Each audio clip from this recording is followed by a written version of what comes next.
नमस्कार विद्यार्थी मित्रांनो, मी प्राध्यापक राहुल तीर्थकर आपल्या सर्वांचं या यूट्यूब चॅनल अंतर्गत स्वागत करतो।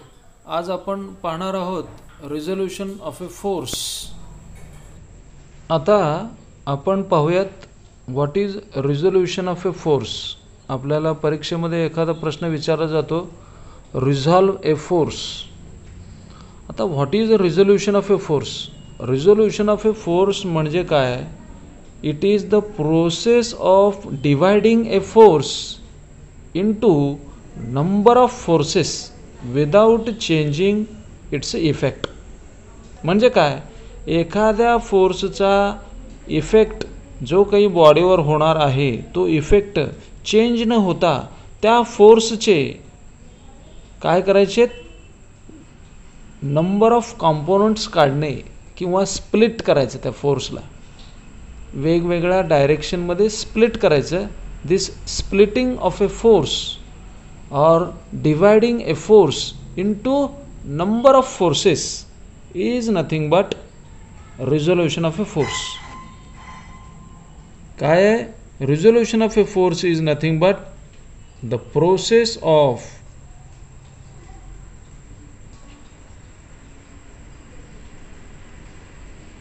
Dividing a force into number of forces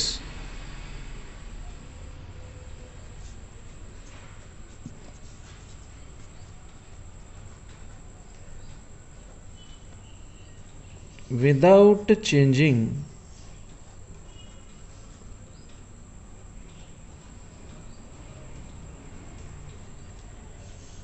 the effect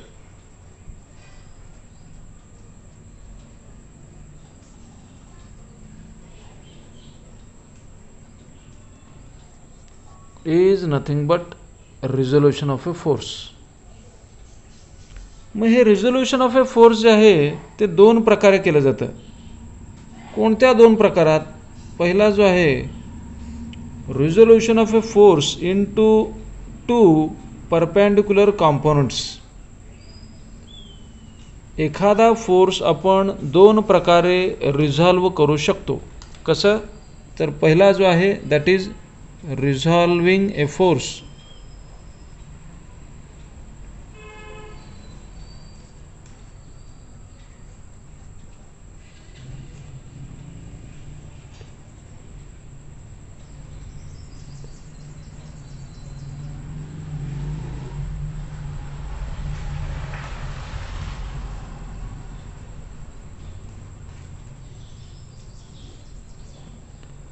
resolution of a force into two perpendicular components. एकमेकांना परपेंडिक्युलर असलेल्या दोन फोर्सेसमध्ये रिझोल्यूशन करणे म्हणजे resolution of a force into two mutually perpendicular components. दुसरा जो आहे that is resolution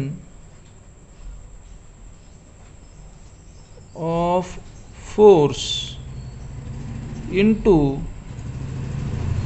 non perpendicular components। non perpendicular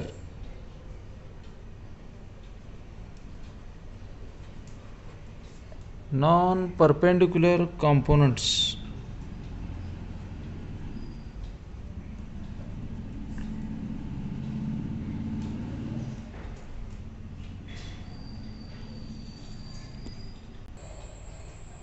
आता आपण how to resolve a force into two perpendicular components हे कसं करतात ते पाहूत।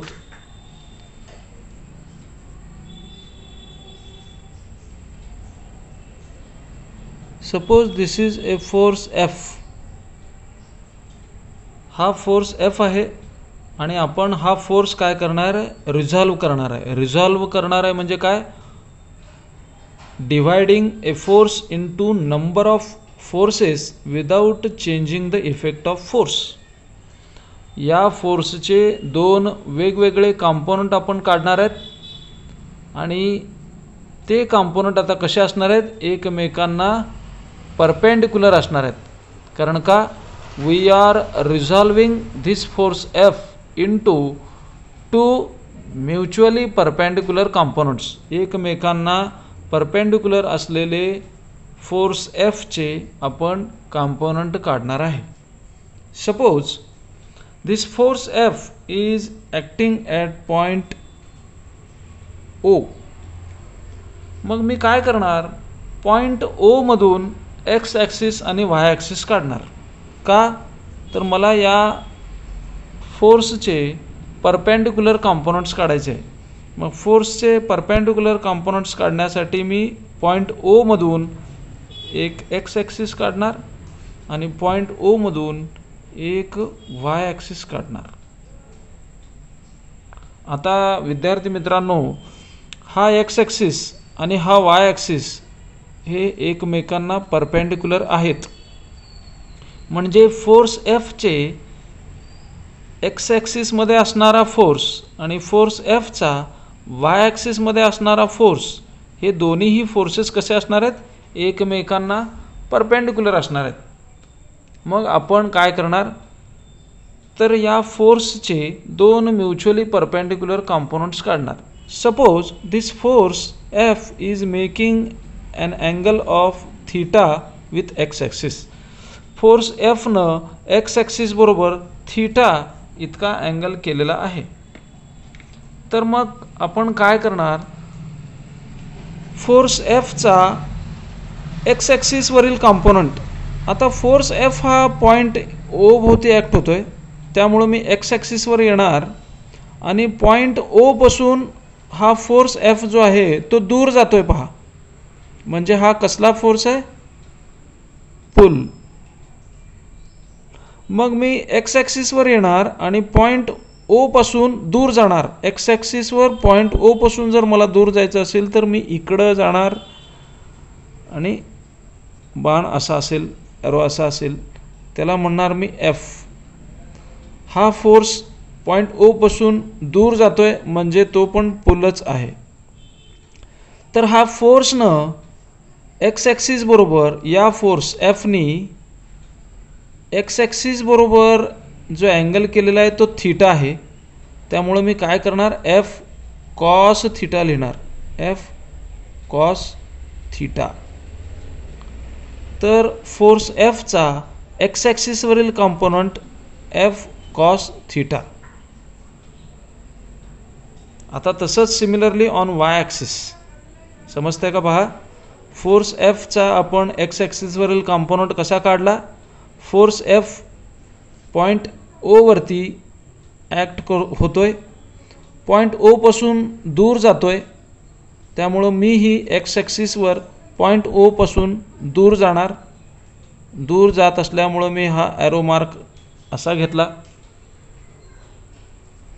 आणि एक्स ॲक्सिसवरचा कॉम्पोनंट काढतोय. त्यामुळं मी काय केलं, फोर्स एफनं एक्स ॲक्सिस बरोबर अँगल केलेला आहे का, असेल तर मी कॉस घेणार आणि तो अँगल आहे म्हणून तो अँगल थीटा घेणार. जर का अँगल नसेल तर काय करायचं ते आपण पुढे पाहू. सिमिलरली फोर्स एफचा वाय ॲक्सिसवरचा कॉम्पोनंट काढायचा आहे. फोर्स एफ हा पॉईंट ओ पासून दूर जातोय, तसंच मी पॉईंट ओ पासून वाय ॲक्सिसवर दूर जाणार. पॉईंट ओ इथं आहे, वाय ॲक्सिस इकडं आहे आणि मला वाय ॲक्सिसवर दूर जायचं आहे. दूर जायचं असेल तर मी दूर जाणार असेल तर असं जाणार आणि ॲरो मार्क असा असेल, त्याला मी इथं नाव देणार एफ. बरोबर, दूर जातोय म्हणून दूर गेलो आणि दूरचा बाण दाखवला आहे. Force is moving away from the point म्हणजे पुल आहे, हाही पुल आहे. आता काय करायचं आहे, फोर्स एफनं वाय ॲक्सिस बरोबर काय अँगल केलेला आहे का, माहिती आहे का, नाही, माहिती नाही. नाही म्हटल्यामुळं साईन आणि माहिती असलेला अँगल जो आहे थीटा, तोच अँगल मी इथं लिहिणार थीटा. इथं जर अँगल माहीत असला असता तर मी इथं कॉस घेतला असतं, ज्याप्रमाणे इथं मी घेतलं आहे. फोर्स एफनं एक्स ॲक्सिस बरोबर अँगल केलेला माहिती आहे म्हणून कॉस आणि तो अँगल थीटा. सिमिलरली फोर्स Fनं वाय ॲक्सिस बरोबर अँगल केलेला माहिती नाही म्हणून इथं साईन घेतलं आणि तोच अँगल घेतला जो माहिती आहे तो थीटा. तर F कॉस थीटा आणि F sine theta these are two mutually perpendicular components of force F. म्हणजे आपण फोर्स F रिझॉल्व केला. कसा रिझॉल्व केला? Into two mutually perpendicular components. X axis आणि वाय ॲक्सिस असे दोन म्युच्युअली परपेंडिक्युलर असलेले कॉम्पोनंट्समध्ये आपण फोर्स रिझॉल्व केला. हेच आपण एका उदाहरणादाखल समजून घेऊयात. Suppose this is a force of 7 Newton. 7 न्यूटनचा हा फोर्स आहे. आपल्याला म्युच्युअली परपेंडिक्युलर कॉम्पोनंट्समध्ये रिझॉल्व करायचा आहे. फोर्स कुठे ॲक्ट होतोय? फोर्स ॲक्ट होतोय समजा पॉईंट ओ या ठिकाणी. तर ओ या ठिकाणाहून आपण काय करणार? पहिल्यांदा एक्स ॲक्सिस काढणार आणि वाय ॲक्सिस काढणार. हा एक्स ॲक्सिस आणि हा वाय ॲक्सिस. बरोबर? एक्स ॲक्सिस आणि Y axis. Now suppose this angle with x axis is suppose 25 degree. 7 न्यूटनच्या फोर्सनं x axis बरोबर 25 डिग्री अँगल केलेला आहे. तर मला काय करायचं आहे? 7 न्यूटनच्या दोन परपेंडिक्युलर कॉम्पोनंट्स काढायचे आहेत. मी एक्स ॲक्सिसवर जाणार. हा एक्स ॲक्सिस आहे माझा. पॉईंटपासून दूर जातोय हा 7 न्यूटनचा फोर्स. मी पण एक्स ॲक्सिसवर या पॉईंटपासून दूर जाणार. दूर जाण्यासाठी मी इकडे जाणार. एरो मार्क 7 आहे ते 7 लिहिणार. जिथं आपण F साठी F लिहिलं होतं तसंच 7 साठी 7 लिहिणार. 7 न्यूटननं एक्स ॲक्सिस बरोबर अँगल केलेला माहिती आहे म्हणून मी काय करणार? कॉस लिहिणार. 7 कॉस. अँगल जो आहे तोच अँगल लिहिणार 25 डिग्री. 7 कॉस 25 हा Fx कॉम्पोनंट आहे किंवा एक्स ॲक्सिसवरील कॉम्पोनंट आहे. त्याचप्रमाणे 7 न्यूटन फोर्स आपण वाय ॲक्सिसवर काढणार आहे. मी वाय ॲक्सिसवर जाणार. 7 न्यूटन पॉईंट ओ पासून दूर चाललेला आहे. मी पण वाय ॲक्सिसवर पॉईंटपासून दूर जाणार. पॉईंटपासून वाय ॲक्सिसवर दूर जर जायचं असेल तर मला असं जावं लागेल.